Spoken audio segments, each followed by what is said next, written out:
गायत्री दीदी को सादर आमंत्रित करूंगा कि वर्षा मैडम का स्वागत करेंगे पुष्पहार तिलक के साथ।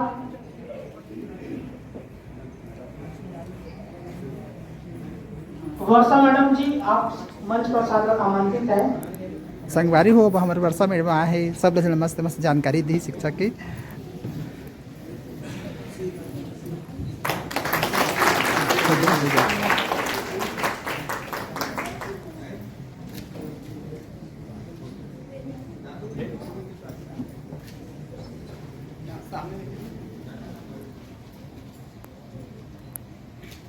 गुरु ब्रह्मा गुरु विष्णु गुरुदेवो महेश्वरा। वर्षा मैडम के इस पे चालू होते हैं संगवारी हो, बोले कि ज्ञान वाली बात है। तो सबसे पहले हो क्या गुरु ब्रह्मा गुरु विष्णु के गुरुदेव मिलके परमपिता ईश्वर को प्रणाम करते हुए अपने करियर गुरु स्वर्गीय डॉक्टर शरद इंगले सर का पुण्य स्मरण करते हुए और मंच पर उपस्थित मेरे सभी वरिष्ठ और बराबरी के सभी को सादर नमस्कार। संस्था है जिसके थ्रू हम पिछले 25 सालों से बच्चों का कैरियर काउंसलिंग और मार्गदर्शन करते आ रहे हैं और ये हमारा एक इंटरनेशनल ऑर्गेनाइजेशन है, Asia Pacific career development organisation, उसके हम मेंबर हैं और मैं और मेरे हस्बैंड हम दोनों इसी चीज के लिए प्रतिबद्ध है कि छत्तीसगढ़ के हर बच्चे को करियर काउंसलिंग मिले, हर बच्चे को जिंदा। उसके लिए आपको अपनी आईटी टीम को धन्यवाद देना चाहिए, एक जोरदार ताली बजाना चाहिए। मालूम था कि मैडम बहुत ज्यादा बिजी रहते हैं, मैडम के काउंसलिंग के सेशन चलते हैं। मार्च में या अप्रैल में हम लोगों से डेट बुक कर लिए थे कि मैडम अपने यहाँ ये प्रोग्राम होगा, तो सतत प्रयत्न करने से आप जिंदगी में किसी भी चीज को हासिल कर सकते हो। मैं आपको ये बताना चाहती हूँ। और ये बताइए आप लोग रायपुर और कहाँ से लोग आए हुए हैं? एक माइक का एक वॉलंटियर रख दीजिए और दौड़ के बच्चे जाए। कहाँ से आप लोग आए हैं? रायपुर, राजनांदगांव, जांजगीर, दोनों रायपुर का बताओ चलो। हाँ ये है रायपुर वाले। हाँ। चलो वेरी गुड। और दुर्ग से कौन कौन बताओ? दुर्ग से कोई नहीं है? राजनांदगांव से सर छोटा या बड़ा हो वो आके बैठो। वहाँ का चाकच भद्र संगवारी अभी अपने आप को समझता है, कुर्सी का करीबन इंतजार कर रहा है, घुटनों में करा भी तो नीचे मत बैठना, कुछ हेल्प ही होएगा। कोई भी संगवारी कितने वर्षा में मैं कार्यक्रम में बहुत मजा सुरक्षा देता है। मैं आपको एक आपको देती हूँ कि आपको 1 घंटे के अंदर मैं 5 लाख रुपए दूंगी। 1 घंटे के अंदर 5 लाख रुपए दूंगी प्रोग्राम खत्म होने के बाद। कौन मेरे साथ काम करना चाहेगा? करोगे? 5 लाख रुपए आईटी टीम भी चलेगी? ठीक है। आपको रेलवे स्टेशन जाना है, रायपुर रेलवे स्टेशन, और वो जनशताब्दी ट्रेन जाएगी ना, उसके आगे दौड़ना है। करोगे? आईटी टीम आप करेगी? आमिर खान एक पिक्चर में किया था, ट्रेन से आगे 10 की दौड़। हाँ 10 की दौड़ नागपाड़ा वाली। तो वो कैरियर में आपकी जिंदगी की सुरक्षा नहीं है, स्थायित्व नहीं है। मैं लिस्ट वगैरह आप लोग को भेज दूंगी, तो आप ग्रुप में भेज देना बच्चों को, है ना। और मास कम्युनिकेशन है, जर्नलिज्म है, होटल मैनेजमेंट है, Tata institute of social science है। लास्ट 2 स्लाइड्स है। आने वाले 15 जो करियर से जो 2025 में रहेंगे, फ्रीलांस कंटेंट क्रिएटर्स। अभी तो खाना वाना आगे संगवारी हो, खाना वाना खा के भी तैयारी चली, तो आप मन हाँ देख सकता पूरा है। बहुत भीड़ हो गई इदारे, बहुत ज़्यादा। अगले बार तो 500 आदमी आए, कम नहीं आही ऐसा ज़्यादा बढ़ गया हो। पहले से रूम ना कम रही से 50 पर बस 100 आदमी, फिर 200 आदमी होंगे। और सब जन सहयोग। जब मन डिस्ट्रैक्ट होता है तो अभी तो बहुत सारे मेडिटेशन के ऐप्स आपके पास मौजूद है, आप मोबाइल पे जाइए, उसको डाउनलोड करिए। अगर वो नहीं है, जैसे मुझे बहुत शांति हनुमान चालीसा से मिलती है, मैं परेशान हो जाती हूँ, मैं हनुमान जी के पास पहुँच जाती हूँ। 3 साढ़े 3 4 मिनट में एक बार हनुमान चालीसा पढ़ लेती हूँ, मेरा मन शांत समाप्त हो जाता है। तो आपको अपना कोपिंग मैकेनिज्म ढूंढना होगा कि आपको किस चीज़ से अच्छा लगता है। क्या मुझे ड्राइंग करना अच्छा लगता है, मुझे कभी बागवानी करना अच्छा लगता है।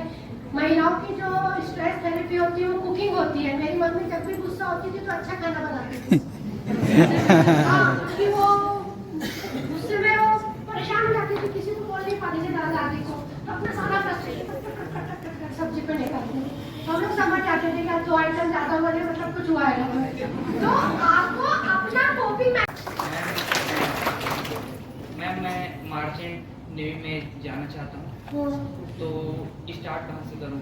कौन सी क्लास में हो? 12th पास। क्या सब्जेक्ट लिया? बायोलॉजी। बायोलॉजी लिया। देखो मर्चेंट नेवी के लिए नॉर्मली अगर आप पीसीएम लेते तो ज़्यादा अच्छा रहता उसमें।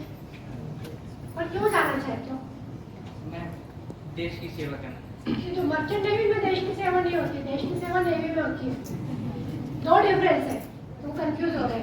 एक मर्चेंट नेवी होता है जो कमर्शियल जो जहाज होते हैं, हाँ कार्गो शिप, जो सामान लेके जाते हैं और उसमें आपको 6 महीने अपना घर छोड़ के रहना पड़ता है, एक वो है। और अगर आप एनडीए के थ्रू नेवी में, आर्मी में या एयरफोर्स में जाना चाहते हो, अब चूंकि आपने बायोलॉजी लिया है तो आप उसमें या तो आप नीट का एग्जाम दो, और नीट के थ्रू जो आर्मी का जो मेडिकल कॉलेज है एएफएमसी पुणे में, आप वहाँ जाकर एमबीबीएस कर सकते हो। नहीं तो देखो जो नेवी है, आर्मी है, वो भी एक अपने आप में पूरा एक घर होता है। आपको मालूम है नेवी में पंडितों की भी नियुक्ति होती है, नेवी में मौलवी भी होते हैं, नेवी में प्रीस्ट भी होते हैं, क्योंकि जो हर संप्रदाय के लोग होते हैं तो उनको वहाँ प्रेयर कराई जाती है। वहाँ पे ज्ञानी जी भी रहते हैं, रसोईया भी रहता है, वहाँ पे नर्स भी रहती है, वहाँ पे लॉयर भी रहती है। तो आप बीएससी नर्सिंग करके भी आप वहाँ पे जा सकते हैं, क्योंकि आपने बायो लिया है करके। मर्चेंट नेवी में मैं ग्राम चिचोली से आई। मैम मेरे को गेम्स जिला रायपुर है।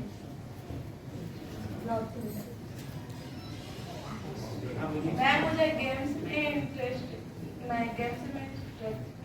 इंटरेस्ट है। हाँ बोलो। इंटरेस्ट हूँ।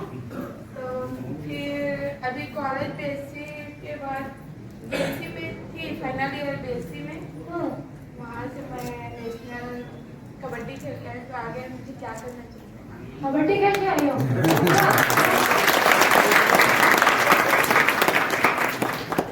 तो क्या आगे क्या बीएससी कर लिया तुमने, कबड्डी भी खेल रही हो? गेम्स में ज़्यादा इंटरेस्ट है। ये तो गेम्स खेलना चाहती हो कि गेम्स खिलाना सिखाना चाहती हो? हाँ टीचर, डिफरेंस है। Game teacher. तुमने नेशनल खेला? दोनों में बता दीजिए। हाँ दोनों में बता दो। बीपीएड वाला मुझे थोड़ा सा पता है उसके बारे में, पर ज़्यादा नहीं नॉलेज है। हाँ आप एक बैचलर इन फिजिकल एजुकेशन कर सकते हो, और अभी 1-2 साल और रहेगा, क्योंकि नेशनल एजुकेशन पॉलिसी में डायरेक्ट बीएससी के साथ बीएड और बीए के साथ बीएड और बीएससी के साथ बीपीएड शुरू हो रहा है। तो जो भी मैडम बता रही थी रानी लक्ष्मीबाई योजना, तो जो मैंने बोला ग्वालियर में है बीपीएड के लिए जो रहता है आपका, तो वहाँ पे आप बीपीएड का अपने यहाँ भी व्यापम के थ्रू एग्जाम्स होता है, उसको आप भर लीजिए। तो उसके थ्रू आपको स्कूल्स में और कॉलेजेस में पीटीआई के लिए आपको नौकरी मिलेगी। साहू सर बैठे वो आपको सब अच्छे से बता देंगे उसके लिए। बाकी अगर आपने बीएससी किया है, देखो बच्चे मेरे पास आते हैं, बोलते हैं हमको शेफ बनना है। क्यों? क्योंकि हमको कुकिंग पसंद है। तो आपको कुकिंग पसंद है तो आप अपने लिए बना रहे हो और खुद खा रहे हो, लेकिन आप जब शेफ में जा रहे हो तो आपको 8 घंटे खाना बनाना है, और वो खाना आपको खाने नहीं मिलेगा, आपको दूसरों के ऑर्डर पे बनाना है। तब वो समझ में आता है कि वो आपकी हॉबी है या आपका वो पैशन है। तो सेम चीज ये है कि जैसे ये मैडम कराटे सिखा रही है, आप खेल है तो कबड्डी आप खेले अपने शौक के लिए, अगर आपको उसमें करियर बनाना है और बच्चे को खेलना है तो आप खेलते रहिए, या फिर आप उस पैशन को प्रोफेशन बना के पैसा अर्न करना चाहते हैं। समझ रहे हो ना? Hobby then passion then profession. तो फिर आप फिजिकल एजुकेशन से रिलेटेड करियर है, आप उसमें जाइए। इवन जैसे रेलवेज वगैरह के जॉब्स होते हैं, गवर्नमेंट जॉब्स में भी जो लोग नेशनल खेलते हैं उनको कुछ परसेंट रिजर्वेशन रहता है। जैसे अपने यहाँ जो धोनी जी थे, वो रेलवे में टिकट कलेक्टर थे देश की जो क्रिकेट टीम के थे। तो ऐसे भी कुछ गवर्नमेंट जॉब्स है। जो तुमने बीएससी करी हो एमएससी करो, अगर पढ़ने पीएससी फाइट करना। ओके, तो पीएससी फाइट करने के बाद भी 11th में मतलब क्लास चली गई। हाँ, माइक पास में रखो, सब सुनेंगे। हाँ, तो 12th के बाद ऐसा क्या है कि मैं मैथ्स की स्टूडेंट हूँ, उसके बाद आगे क्या करना चाहिए?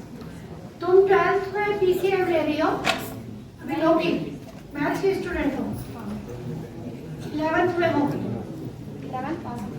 11th pass out. देखो मैंने क्या बोला, अगर आपको पीएससी करना है, यूपीएससी करना है, आपको बैंकिंग करना है, हर जगह आपको एक चीज की जरूरत पड़ेगी। वो क्या है, किसी को याद है? एक 10वीं तक का मैथ्स आपको पड़ेगा, जो कि आप सीयूसी वो दोगे अपना यूपीएससी के लिए जो एग्जाम दोगे, सिविल सर्विसेज एप्टीट्यूड टेस्ट, उसमें आपको 36 सब्जेक्ट पढ़ना पड़ते हैं, उसमें मैथ्स भी ऐसा साइंस में। और जो भी यूपीएससी पीएससी के जो एग्जाम्स होते हैं, उसका जो विनिंग फैक्टर रहता है आपका जनरल नॉलेज, आपकी करंट अवेयरनेस। तो तुमको जो करना है तुम करते जाओ, लेकिन न्यूज़पेपर पढ़ना शुरू रखो, एनसीईआरटी की पूरी बुक्स पढ़ो, सिविक्स की, इकोनॉमिक्स की, पॉलिटिकल साइंस की। जैसे अभी तुम 12th में हो, इस साल तुम इंजीनियरिंग की भी तैयारी करो, अगर इंजीनियरिंग में पढ़ते तो कोई प्रॉब्लम नहीं है, क्योंकि क्या है 10 लाख लोग बैठ रहे हैं और उसमें से सिर्फ 1000 लोगों का होता है। तो हमको प्लान ए के साथ साथ हमको प्लान बी की भी तैयारी करके रखनी चाहिए कि खुदा न खास्ता आपका नहीं हो पाया, 2 बार प्रीलिम्स दिया, मेंस दिया, इंटरव्यू में नहीं हो पाया, पेपर कंटिन्यू रखो पढ़ने के। एक जीके डायरी बनाओ, बोला थे रोज न्यूज पेपर जरूरी है कंटिन्यू बच्चे में 5 मिनट लगता है। लिखना मत छोड़ो। आजकल अभी कोरोना के बाद दिक्कत हो रही है कि बच्चों का लिखना छूट गया, लेकिन आप जब लिखते हो तो आपका हाथ काम करता है, आपका मस्तिष्क काम करता है, आपकी आंख काम करती है, तो आपकी पूरे बॉडी में जो कॉग्निशन प्रोसेस होती है। मैम, मेरा नाम पुष्पांजलि दिवर है एंड मैं बिरगांव रायपुर की यहीं की मैं निवासी हूँ। और मैम, मैं ये जानना चाहती हूँ कि मेरी हॉबी है स्पीच देना, मेरी हॉबी है मैम, एंड सिंगिंग भी मेरी हॉबी है। एंड मैं प्रोफेशन में पढ़ाई लिखाई की जैसे कि यूपीएससी मैं देना चाहती हूँ मैम, तो क्या मैं उसको प्रोफेशन हॉबी को अपना प्रोफेशन बना लूँ अपना, या फिर मैं पढ़ाई के साथ साथ क्या मैं अपनी जो हॉबी है उसको मैं उसमें भी बेस्ट दे सकती हूँ? 2 चीज़ में क्या मैं बेस्ट कर सकती हूँ या कैसे करूँ, ये मैं जानना चाहती हूँ। देखो पुष्पांजलि, जरूर तुम कर सकते हो, क्योंकि देखो तुमने कहा तुम्हारी हॉबी स्पीच देना और सिंगिंग है, उसमें यह है दिक्कत कि आप गाइए, लेकिन वही वाली बात मैंने बताया, HPP हॉबी पैशन प्रोफेशन। आप किसी भी चीज को जब आप पैसा कमाना शुरू कर देते हो तो वो आपका करियर बन जाता है। अगर आप गाने की फील्ड में अभी करियर बनाना चाहते हो, तो ऐसी चीजों की आपको उससे पैसा मिलना चाहिए। तो अभी फिलहाल अगर आपका कोई नेपोटिज्म हो, कोई फिल्म इंडस्ट्री में आपका पहचान का हो, सब चीज़ों का ये है, तो इसको आप स्लोली डेवलप करते जाइए, ऑडिशन देते जाइए, सब करते जाइए, लेकिन साइड बाय साइड अपना बेस अच्छा रखें। तो यूपीएससी की तैयारी करना है, अपने एजुकेशन पे फोकस करो। बोल रही थी कि मैं अगर स्पीकर बनना चाहती हूँ, हमें बता रही ना, स्पीकर के लिए वाद विवाद, तात्कालिक भाषण जो भी स्कूल्स में हो रहे हैं, कॉलेजेस में हो रहे हैं, MUN होता है आजकल, उसमें पार्टिसिपेट करते हैं। Thank you so much.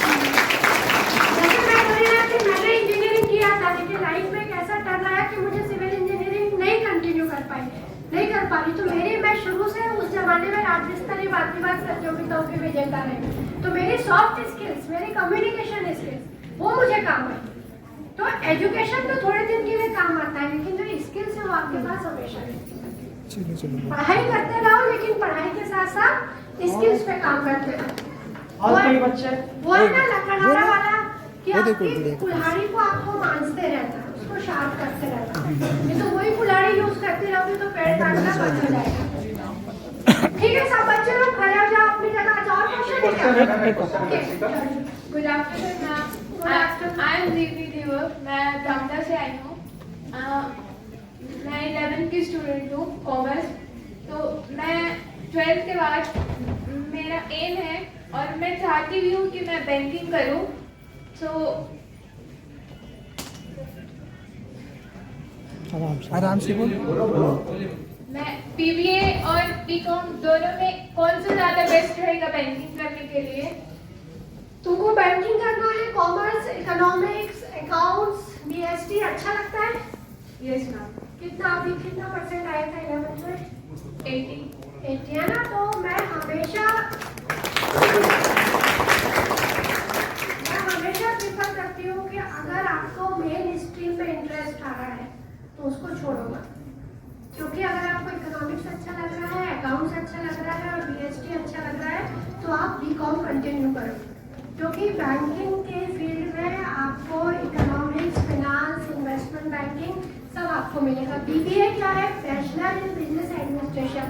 It is more related with management, और मैनेजमेंट ह्यूमन रिसोर्सेज का है, मार्केटिंग का है, एचआर का है, डिजिटल मार्केटिंग का है। लेकिन जो कॉमर्स है, इकोनॉमिक्स है, वो हार्डकोर फाइनेंस का है। तो अगर तुमको अच्छे सब्जेक्ट्स अच्छा लग रहा है, पढ़ने में मजा आ रहा है, तो बीकॉम करो और उसके साथ बीबीए की तैयारी करो और थोड़ा मैथ से दोस्ती बना के रखना, क्योंकि बैंकिंग में भी, आईबीपीएस में, एसबीआई में जितने भी नेशनलाइज बैंक है उसमें 10 तक का अर्थमेटिक आता है, percentage, loss, profit, ratio, interest, है ना? वो तैयारी करो, कंप्यूटर्स का नॉलेज रखो, फिर वर्षा मैडम जनरल नॉलेज पे आ गई, न्यूज़पेपर पढ़ते रहो, ठीक है? तो आपको मेरा सादर प्रणाम मैम। मैम मेरा नाम मोना फेकर है और मैं बलौदाबाजार जिले से मोहदरा गांव से बिलोंग करती हूँ। मैम मेरा प्रश्न ये है मैम कि यदि हमें साइकोलॉजी पढ़ना है, मतलब साइकोलॉजी में इंटरेस्ट है, तो उसकी शुरुआत कैसे कर सकते हैं और उसमें कैरियर कैसे बन सकते हैं? अभी तुम बलौदाबाजार से आए हो, तो कौन सी क्लास में हो? 11th में। क्या सब्जेक्ट लिया? बायो लिया है। देखो, अगर आप जब बायोलॉजी लेते हो ना, तो बायोलॉजी में क्या होता है कि आप फिजियोलॉजी के बारे में पढ़ते हो, शरीर के बारे में पढ़ते हो। साइकोलॉजी में आप ब्रेन, माइंड के बारे में पढ़ते हो। तो बायो का बच्चा साइकोलॉजी में बहुत अच्छा कर सकता है, और मुझे तो बहुत खुशी है कि मुझे अपना वारिस मिल रहा है यहाँ से। तो आप 11th-12th बायोलॉजी से कर लो, है ना? और उसके बाद आप बीएससी साइकोलॉजी कर सकते हो, बीए साइकोलॉजी कर सकते हो, मनोविज्ञान। Actually psychology is study of behaviour. तो आपके लोगों को लोग बोलते हैं कि आप हमारा दिमाग पढ़ सकते हो, तो आपका दिमाग नहीं पढ़ा जाता है, आप जो व्यवहार कर रहे हैं उस व्यवहार का इंटरप्रिटेशन किया जाता है। तो आप बीएससी का साइकोलॉजी करो, एमएससी करो और पीएचडी करो। और अभी नेशनल एजुकेशन पॉलिसी के बाद में हर स्कूल्स में एक काउंसलर होना कंपलसरी हो गया। जैसे अभी सीबीएसई ने 1000 में से 1000 बच्चों के पीछे एक काउंसलर है, वैसे हर गवर्नमेंट स्कूल में काउंसलर चाहिए। तो जॉब्स भी अच्छे रहेंगे आपको, और प्राइवेट सेक्टर्स में भी प्रैक्टिस बहुत अच्छी रहेगी, क्योंकि हम लोग अब फिजिकल हेल्थ के अलावा मेंटल हेल्थ पर भी ध्यान दे रहे हैं। जैसे हमको प्रॉब्लम होती है तो बीपी बढ़ जाता है तो उसकी दवाई लेते हैं, शुगर हो जाता है उसकी दवाई होती है, तो कई बार हमको अच्छा नहीं लगता तो हम थेरेपी भी लेते हैं। तो मेंटल हेल्थ प्रोफेशनल साइकोलॉजिस्ट का करियर बहुत अच्छा है, बस ये है कि वो आपको उसमें कम से कम मास्टर्स तो पीएचडी करना चाहिए। ठीक है, ऑल द बेस्ट। तो कभी भी कोई भी जरूरत होगी मुझसे बताएं। अभी भी हमारे लड़के बहुत पीछे चल रहे हैं सवाल पूछने में, लड़कियां ही आगे हैं भाई। अजीत भाई, लड़कों के लिए कुछ करिए। विशेष सूचना है, जे सवाल अरे पूछना तो पापा नहीं बोल ही रहे, कुछ कुछ नहीं है, पूछा पापा ने तो मुझे तो बहुत ज़्यादा इंटरेस्ट है, तो मतलब मैं उस फील्ड में आगे आ सकती हूँ ना, मतलब उसमें टीचर्स और जो प्रोफेसर का है जॉब उसमें मिल सकता है। मतलब मेरे को ना अकाउंट्स में बहुत ज़्यादा इंटरेस्ट है, मुझे मतलब उसको बनाती हूँ ना तो मेरा माइंड फ्रेश रहता है, अच्छा लगता है। हाँ, तो मैंने बोला ना कि आपको अपना रुचि देखना है, व्यक्तित्व देखना है। तेल न देख तुझे दिया हम तेल न देख। ऐसा पता लगता है कि जो काम हम बार बार करते हैं उस काम को करने में हमको अच्छा लगता है। तुमको अकाउंट्स अच्छा लग रहा है तो तुम अकाउंट्स में करो, 11th-12th में कॉमर्स लो, उसके बाद बीकॉम करो, इसके बाद बीकॉम ज्वाइन करो, बीबीए मत करो, क्योंकि आपको हार्डकोर अकाउंट्स में बीकॉम करो, एमकॉम करो, और अगर स्कूल में टीचरशिप करना है तो बीएड करो। साइमल्टेनियसली आजकल बीएड भी हो रहा है, या कॉलेज में जा रहे हैं तो पीएचडी करके नेट का एग्जाम दो। मुझे तो बहुत सारे टीचर चाहिए। हमारे पास टीचर्स नहीं है। हाँ। Of course, कॉमर्स के लिए आप जब डिफेंस की फील्ड में जाओगे तो आपको जो मैंने कहा ना, एक टेक्निकल पोजीशन होती है, एक नॉन टेक्निकल पोजीशन। तो नॉन टेक्निकल पोजीशन के लिए आपको अपने सब्जेक्ट उनका एप्टीट्यूड टेस्ट होता है, उसकी तैयारी करनी। सवाल ये है कि आजकल आपने भी बताया कि हमारे जनरेशन में जैसे पेशेंस की बहुत कमी है, सबको इंस्टेंट चीज चाहिए, इंस्टेंट सक्सेस चाहिए। तो स्किल डेवलपमेंट में मैं मानता हूँ पेशेंस चाहिए लोगों को। ऐसे एक दिन में स्किल नहीं डेवलप होगी, तो उस पेशेंस को कैसे करेगी? एक दिन मैं चालू कर दिया जैसे कुछ भी कोडिंग वगैरह, फिर एक दिन बाद 2 दिन बाद मेरा इंटरेस्ट अगर उसमें खत्म हो तो मैं कैसे उसे कंटिन्यू करूँ? सबसे पहले मैगी खाना बंद करो। ये जो 1 मिनट नूडल है ना, 2 मिनट, 2 मिनट नूडल ने सबका पेशेंस खत्म कर दिया। जबकि 2 मिनट में कभी मैगी नहीं बनती है ना, टाइम उतना ही लगता है। लेकिन ये जो ब्रांडिंग हो रही है ना, जो मैंने आपको कहा रील वाली बात की, 15 सेकंड की रील, 30 सेकंड की रील, हमको 30 सेकंड में इंफॉर्मेशन चाहिए। तो ये जो आप तो डॉक्टर बनने वाले हो, हम पूरे शरीर का ध्यान देते हैं, लेकिन जो 1500 ग्राम का हमारा ब्रेन है उसका हम ध्यान नहीं देते। और आपने जो बोला कि पेशेंस आपको डेवलप करना पड़ेगा, क्योंकि कबीरदास जी भी बोलते गए, करत करत अभ्यास के गणपति हो सुजान, असली आवत जात है सिलता रहो निशान। तो कुछ भी सीखना हो तो मिनिमम आप लोग को मैं 21 डेज और 43 डेज का रूल बता रही हूँ। कोई भी काम को लगातार 24-21 दिन तक आप करते हो तो वो आपकी आदत बन जाती है, और कोई भी उसी काम को लगातार 43 दिन तक करते हो तो आपका व्यवहार बन जाता है। तो इसीलिए कोई भी स्किल डेवलपमेंट के कोर्स होते हैं वो 30 दिन के होते हैं, 45 दिन के होते हैं मिनिमम। तो आप लगातार उस काम को करते रहिए। और सबसे बड़ी बात है कि आपको ये चीज मालूम है कि हमें ये कमी है। जिसको मालूम ही नहीं है तो उसके साथ दिक्कत है। जिसको मालूम है कि मुझमें ये कमी है, तो ये देखो कि आप में पेशेंस क्यों कम है, आपको किस किस चीजों से डिस्ट्रैक्शन हो रहा है, उस चीज को आप रिप्लेस करिए। कि अगर मुझे मोबाइल डिस्टर्ब कर रहा है तो मोबाइल को साइलेंट करके बाजू में रखिए। और you have to be very focus in your life. वो टांगे वाला घोड़ा देखा आप लोगों ने? तो नहीं देखा होगा, आप लोगों ने देखा है, उसको बाइंडर लगा दिया जाता था कि जब वो घोड़ा चलता है तो उसको आजू बाजू ना देखे। तो आपको वैसा ही घोड़ा बनना है। आपको वो जो अर्जुन बनना है जो कि उसको सिर्फ चिड़िया की आंखें दिखाई दे, उसको बाकी पत्ते अत्ते नहीं दिखाई दे। तो आज मैं यहाँ काम बोल रही हूँ, बहुत पीछे से कुछ लोग बात हो रहा, कुछ हल्ला हो रहा, कुछ ये हो रहा, पर मेरा फोकस अगर आपके ऊपर है तो मैं उस चीज से डिस्ट्रैक्ट नहीं होंगी। तो डिस्ट्रैक्शन को अवॉइड करने के लिए आपको ध्यान करना होगा, आपको अपने आप में उतरना होगा, ठीक है? चलो बोलो, क्या नाम है? तो जो लर्न करेगा वो क्या करेगा? करेगा। तो आपको स्किल सीखते रहना है, सब करते रहना है। और हम लोग बचपन में सबको कान उठा बैठक कराई जाती थी, आजकल वो पनिशमेंट बंद हो गया। लेकिन वो एक अपने आप में एक योगा हुआ करता था कि जब हम यहाँ पे कान के जो पॉइंट्स रहते हैं ना, जहाँ लड़कियाँ बाले पहनती है, पहले पुरुष भी पहनते थे, देखो रामचंद्र जी लोग पहने रहते हैं। तो वो जो 2 पॉइंट्स रहते हैं एक्यूप्रेशर के, अगर हम उसको इस तरीके से करते हैं दोनों कान पकड़ के, तो हमारा लेफ्ट और राइट ब्रेन दोनों एक्टिव होता है। खाना वाना के अरेंजमेंट है संगवारी हो बहुत अच्छा करे है, सब बैठ के खाते आराम से। वर्षा मैम खाना के जायजा लेते थे, मज़ा आता है ना मैम ये सब देखने में, क्योंकि ये सब देखने नहीं मिलता बार बार। सब खाए के पूरा व्यवस्था इरारी बहुत ज़्यादा है, मन प्रयास करें मैडम कि अच्छा से अच्छा हो कार्यक्रम में करके।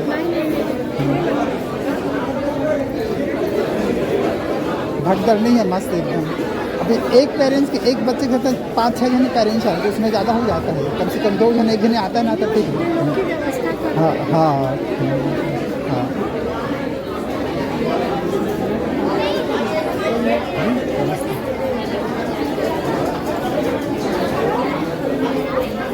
अरे मैम के भी लाना कुछ खाएंगे, खा प्लेट लाओ। हाँ जा बेटा ला दे आरती। नहीं मैं ला ले, जा ला दे मैम के लिए, ला तेल लाना आरती, जा ले क्या मैम खा रही। अभी नहीं जाना है मैडम, अभी एक आज ने पुरस्कृत करोगे कोई किसी बच्चे को आपके हाथ से मेडल दिलाएंगे ना मैम, कितना अच्छा लगेगा। हम लोग को दे दे, हम भी आपके बच्चे। आपके हाथों के बच्चों को सम्मानित करवाएंगे। अरे चना आलू खाना अच्छा बने बोलो। अब हाँ खाना बहुत बने हैं और मिर्चा तड़का बहुत अच्छा लगा संगवारी है। ये देखा दाल, दाल में काका डाले, बहुत सारा प्याज व्याज भी डाले, एकदम तड़का। हाँ नहीं कर भाचा दाल पिए पर दिन तो दाल लाल नाम की याद करके आना। जाना था मैं बना था तो चल इधर भाचा दाल ला पिया थे, कोट कोट ले भूखा है एकदम। अरे दादा भैया चना आलू सब्जी है, ये करे बढ़िया खाद दिया है। सादिक भाई दार पिया, सादिक भाई पिछवा गई किसी लाख सलाद ले मत रहो भैया, स्वाद ले दे सलाद लूं तबे स्वाद लूं। अरे देख भैया किशोर भैया बना है रंग रंग के, देख मैं दाल लब भी किया था मैं, देख किशोर भाई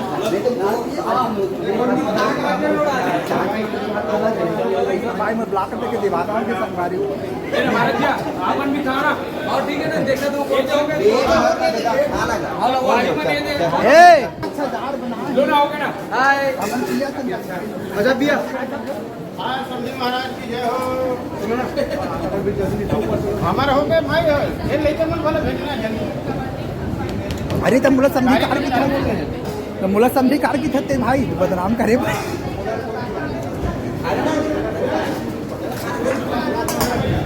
खाले खाले खाले जब उतारा है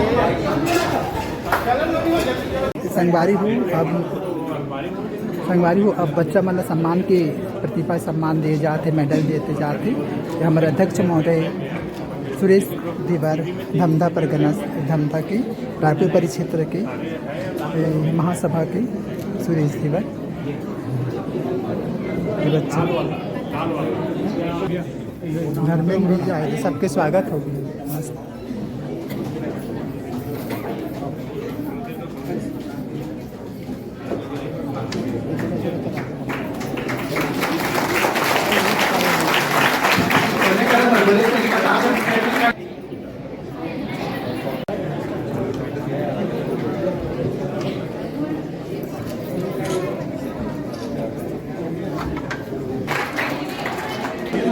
देख संगवारी सबके सम्मान हुआ थी लड़की मन की जो 12वीं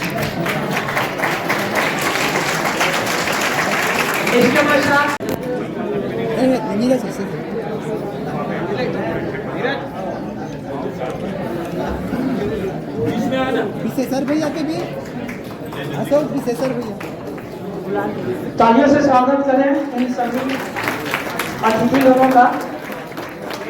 अस्मिता धीवर के ओकर बुआ ओकर ले जाते संगवारी। अस्मिता तो ओकर पापा का नाम बताएं, ओकर पापा सोमनाथ ले जाते हमारा स्वागत के लिए। तो ठीक है दीदी, हाँ ठीक है। और कुछ बच्चे हैं ओकर हो गए गुड़िया के।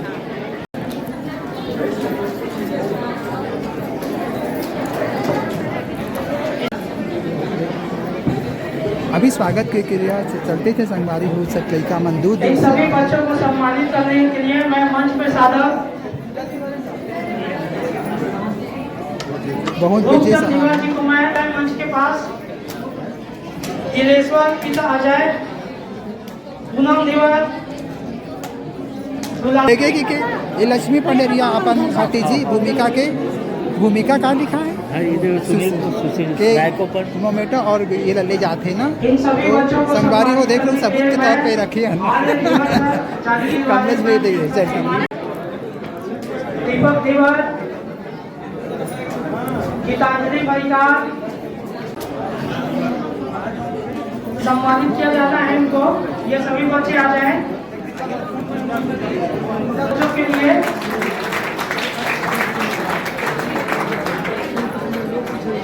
पीछे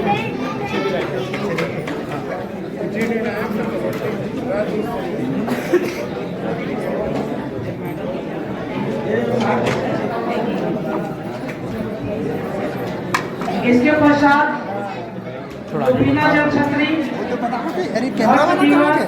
कैमरा वाला एक साथ खींच रुबीना पिता प्रदीप, सर कैमरा से हर्षदीवाल पिता अनूप, ये सब चौधरी पिता राजेंद्र, उमेंद्र पिता धनोराम, गगनलाल पिता विषमलाल, ये डार देखो ना, डार देखो कहाँ देखो।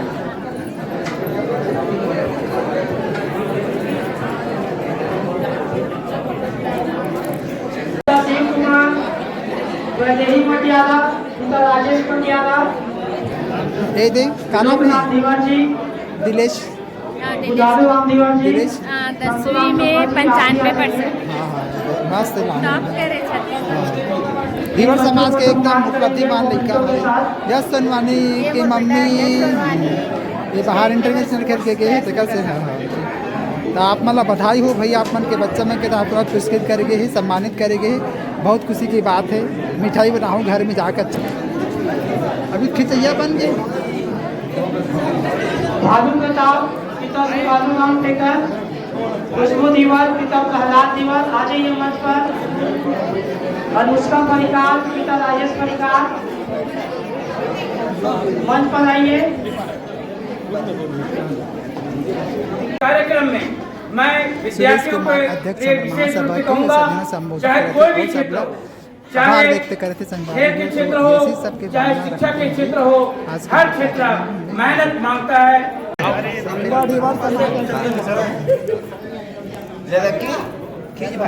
वो सामने से लो ना, देवी भी वहाँ से आएगा सर। अभी अपन सम्मानों ये बड़ी खुशी की बात है। तो हमारे कार्यक्रम समापन की ओर जाते हैं। धन्यवाद।